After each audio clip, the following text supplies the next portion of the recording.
On Odia FM production 32 सिंहासन चुबक तुमर सरल मुखमंडल कहीदेउछि तुमे एपरि नृशंस कार्य करिना। आगरु आमे जेमिति मिलामिशा करुथिले ठीक सेही परि मिसिबा केही हमर किछि करि परिबे नाही। ए दुई जनकर मस्तक तुरंत छेदन कर जाओ।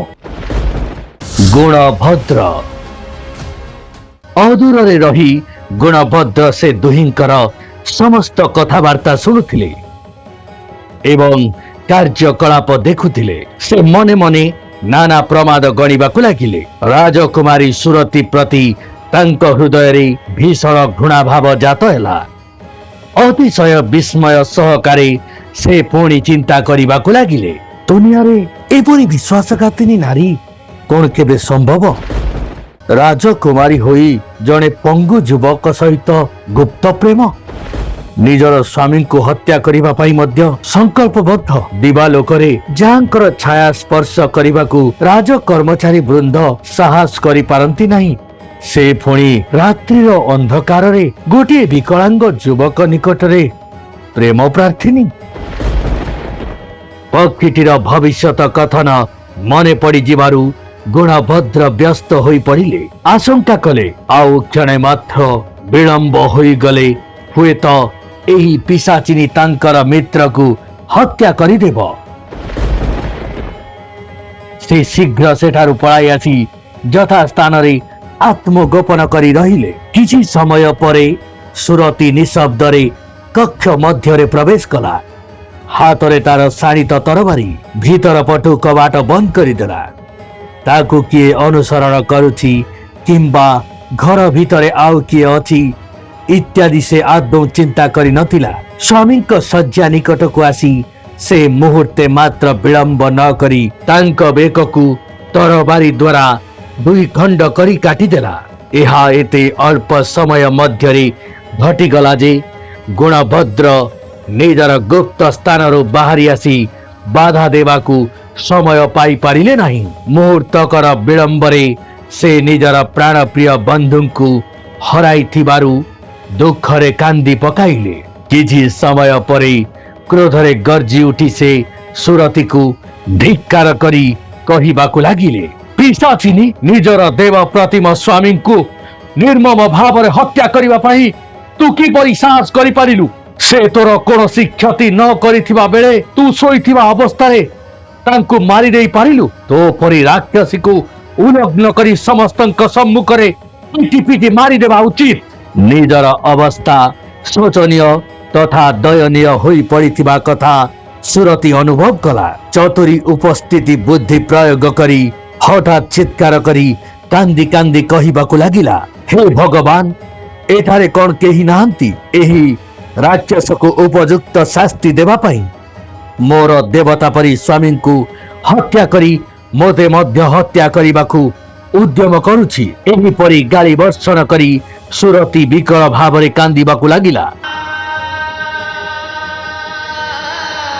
प्रासादर कर्मचारी तथा राज परिवारर अन्यान्य माने सुरतीर चित्कार रे उठी पड़िले। किछि गोटिए अघटन घटी जिबार अनुमान करी से माने सुरती थिबा घर को दौड़िबाकू लागिले। सन्मार्गंक करुण मृत्यु दृश्य देखि समस्ते विस्मय रे हतबम्ब होई गले। सुरती चित्कार करी सेमानकु कहिला, एही दुराचार पापिष्ट युवक मोर स्वामी को हत्या करिछि एवं मोते मध्य हत्या करिबा पई उद्यत हेउथिला। मो ताको बाधा देई तरबारी छड़ाई आनिली। आमको मारिबा पई एही राक्षस पूर्वरु एक कक्षरे लुचि रहिथिला। उपस्थित दर्शक एही सुरती कथा को अविश्वास करि पारिले नाही। संगे संगे रक्षी गण गुणभद्रଙ୍କୁ पिटी पिटी बांधी पकाइले। शेषरे तांको टाणी नेई कारारुद्ध करिदेले। प्रासाद भितरे भीषण गंडगोलर शब्द शुणी राजा कुशंकर निद भांगी गला। से सन्मार्गर शयन कक्ष को आसी समस्त घटना देखि विस्मयाभिभूत होई गले। राजकुमारी निज पितांको देखि अति करुण भावरे କାନ୍ଦି କାନ୍ଦି ତାଙ୍କ ପାଦ ତଳେ ଲୋଟି ପଡ଼ି କହିଲେ, ପିତା, ଏହା କେଡ଼େ ଲଜ୍ଜାର କଥା। ଏହି ଘାତକ କେବଳ ମୋର ନିରାପରାଧ ସ୍ୱାମୀଙ୍କୁ ହତ୍ୟା କରି ନାହିଁ, ଆମ ସମସ୍ତଙ୍କ ସହିତ ବିଶ୍ୱାସଘାତକତା କରିଛି। ତୁମ କନ୍ୟାର ଏ ଦାରୁଣ ବିପର୍ଯ୍ୟୟ ଦେଖି ତୁମେ କିପରି ଧୈର୍ଯ୍ୟ ଧରି ପାରିବ? ମୋର ଏବେ ଅବସ୍ଥା ହେବ କଣ? ଶାସ୍ତ୍ରୁଳ ଲୋଚନରେ ଦୁରତି ପ୍ରଶ୍ନ କଲା। ଉପସ୍ଥିତ ଦର୍ଶକ ବୃନ୍ଦ ମଧ୍ୟ ଗୁଣଭଦ୍ରର ସନ୍ଦେହାତ୍ମକ କାର୍ଯ୍ୟ ବିଷୟରେ ସୂଚନା ଦେବାକୁ ଭୁଲି ନଥିଲେ। ସେ କିପରି ସନ୍ମାର୍ଗଙ୍କ ପାଇଁ ଉଦ୍ଦିଷ୍ଟ ଚାନ୍ଦିନୀ ତଥା କକ୍ଷର ପରିବର୍ତ୍ତନ କରିଥିଲେ ଇତ୍ୟାଦି ଅଭିଯୋଗ ମାନ ଅନୁଚରମାନେ ବାଢ଼ିଲେ। ରାଜା ସଙ୍ଗେ ସଙ୍ଗେ କ୍ରୋଧରେ ଆଦେଶ ଦେଇ କହିଲେ, ଏଭଳି ପାପୀର ମୁଣ୍ଡ କାଟ କର। ଉତ୍ତରାଞ୍ଚଳ ମନ୍ତ୍ରୀକୁ ଏହି ଦାୟିତ୍ୱ ଦିଆଗଲା। ସେ ଯେପରି ତୁରନ୍ତ ଏହି ଆଦେଶକୁ ପାଳନ କରନ୍ତି। ଯାଅ, ୟାର ମୁଣ୍ଡ କାଟ କର, ଯାଅ। ରକ୍ଷୀଗଣ ଗୁଣଭଦ୍ରର ହାତରେ କଡ଼ି ପିନ୍ଧାଇ ଉତ୍ତରାଞ୍ଚଳର ମନ୍ତ୍ରୀଙ୍କ ନିକଟକୁ ନେଇଗଲେ। ତାଙ୍କ ସମ୍ମୁଖରେ ବନ୍ଦୀକୁ ଠିଆ କରାଇ ରକ୍ଷୀ ସମସ୍ତ ଘଟଣା ବର୍ଣ୍ଣନା କରି ଶେଷରେ ରାଜାଙ୍କର ଆଦେଶ ଜଣାଇଦେଲା। ଉତ୍ତରାଞ୍ଚଳର ମନ୍ତ୍ରୀ ଥିଲେ ବୟସ୍କ, ବୁଦ୍ଧିମାନ ତଥା ପ୍ରବୀଣ ରାଜନୀତିଜ୍ଞ। ସେ ବନ୍ଦୀ ଗୁଣଭଦ୍ରକୁ କିଛି ସମୟ ଲକ୍ଷ୍ୟ କରି କହିଲେ, ତୁମେ କୌଣସି ଅଭିଜାତ୍ୟ ପରିବାରର ବଂଶଧର ତଥା ବୁଦ୍ଧିମାନ ପରି ଜଣା ପଡୁଛ, କିନ୍ତୁ ତୁମ ପରି ଜଣେ ଚତୁର ଯୁବକ ଏପରି ଅମାନସିକ କାର୍ଯ୍ୟ କିପରି କରିପାରିଲା? ତୁମର ଏହି ଘୃଣ୍ୟ କାର୍ଯ୍ୟ ପାଇଁ ନିଜ ବଂଶରେ କଳଙ୍କର କାଳିମା ଲଗାଇବ ଯୁବକ।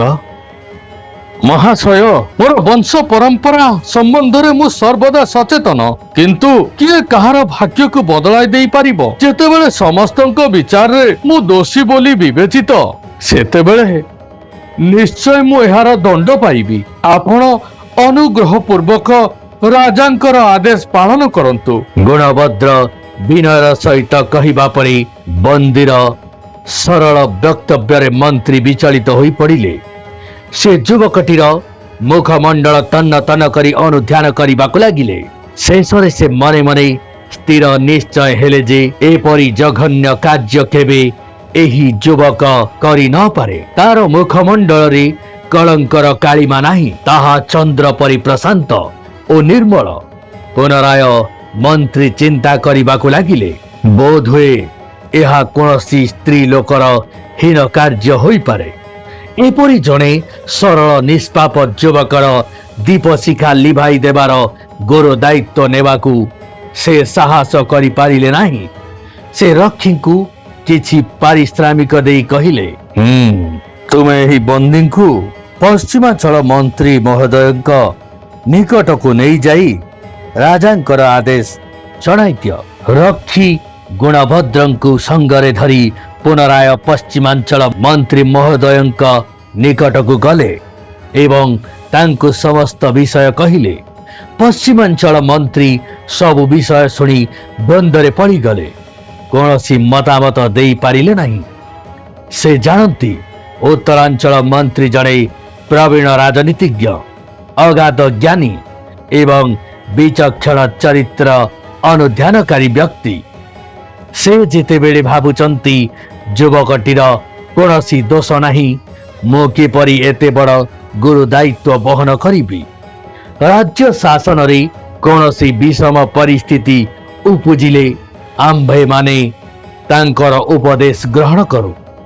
ସେ ଯେତେବେଳେ ଏଠାରେ ନୀରବ, ନିଶ୍ଚୟ କୌଣସି ଗୁପ୍ତ ରହସ୍ୟ ଏଥିରେ ଅଛି। ଏହା ବ୍ୟତୀତ ଯୁବକଟିର ମୁଖମଣ୍ଡଳ ସନ୍ଦେହ ମୁକ୍ତ। ବ୍ୟକ୍ତିର ଚରିତ୍ର ଲିପି ତାର ମୁଖମଣ୍ଡଳ ଦର୍ଶନରେ ପଢ଼ି ହୁଏ। ଏହିପରି ଚିନ୍ତା କରି ରକ୍ଷୀଙ୍କୁ ଉପଯୁକ୍ତ ପାରିଶ୍ରମିକ ଦେଇ ଯୁବକଟିକୁ ପୂର୍ବାଞ୍ଚଳ ମନ୍ତ୍ରୀଙ୍କ ନିକଟକୁ ପଠାଇଦେଲେ। ରକ୍ଷୀ ବନ୍ଦୀଙ୍କୁ ଧରି ପୂର୍ବାଞ୍ଚଳ ମନ୍ତ୍ରୀଙ୍କ ନିକଟକୁ ଚାଲିଲା। ସେତେବେଳକୁ ରାତି ପାହି ସାରିଥାଏ। ପୂର୍ବାଞ୍ଚଳ ମନ୍ତ୍ରୀ ଦୂତ ମୁଖରୁ ସମସ୍ତ ସମ୍ବାଦ ଶୁଣି ପୂର୍ବରୁ ପାଇ ସାରିଥିଲେ। ରକ୍ଷୀ ନିକଟରୁ ଅନ୍ୟାନ୍ୟ ସମ୍ବାଦ ଶୁଣି ସେ ଉତ୍ତରାଞ୍ଚଳ ତଥା ପଶ୍ଚିମାଞ୍ଚଳ ମନ୍ତ୍ରୀମାନଙ୍କୁ ଗୁପ୍ତରେ ଡକାଇ ଗୋଟିଏ ଆଲୋଚନା ସଭା କଲେ। ଗୁଣଭଦ୍ରକୁ ସେଠାକୁ ଅଣାଗଲା। ତାଙ୍କୁ ବନ୍ଧନ ମୁକ୍ତ କରି ଦିଆଗଲା। ତାଙ୍କ ପ୍ରତି ସମସ୍ତ ସମ୍ମାନଜନକ ବ୍ୟବସ୍ଥା କରାଗଲା। ମନ୍ତ୍ରୀ ମାନଙ୍କ ମଧ୍ୟରୁ ଜଣେ ଗୁଣଭଦ୍ରଙ୍କୁ ପଚାରିଲେ, ଯୁବକ, ତୁମର ସରଳ ମୁଖମଣ୍ଡଳ କହିଦେଉଛି ତୁମେ ଏପରି ନୃଶଂସ କାର୍ଯ୍ୟ କରିନାହ।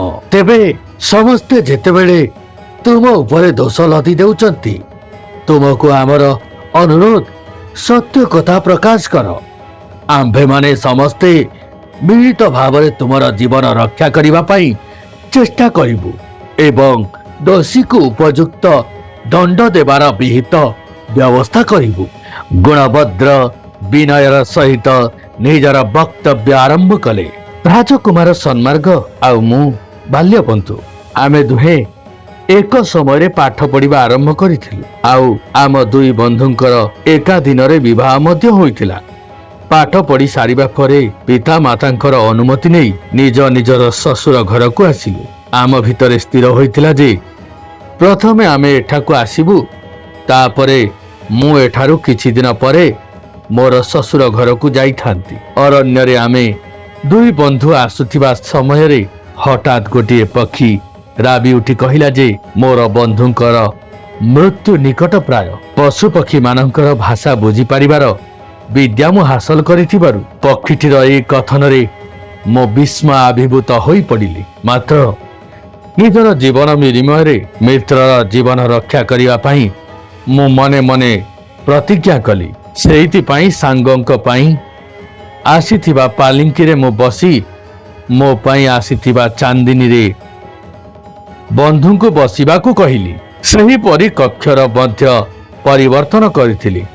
ଶେଷରେ ମୁଁ ସମସ୍ତଙ୍କର ଅଗୋଚରରେ ତାଙ୍କର ଶୟନ କକ୍ଷରେ ଲୁଚି ରହି ବନ୍ଧୁଙ୍କ ପ୍ରତି ସତର୍କ ଦୃଷ୍ଟି ରଖିଲି। କିଛି ସମୟ ପରେ ରାଜକୁମାରୀ ସୁରତି କକ୍ଷ ମଧ୍ୟକୁ ପ୍ରବେଶ କଲେ।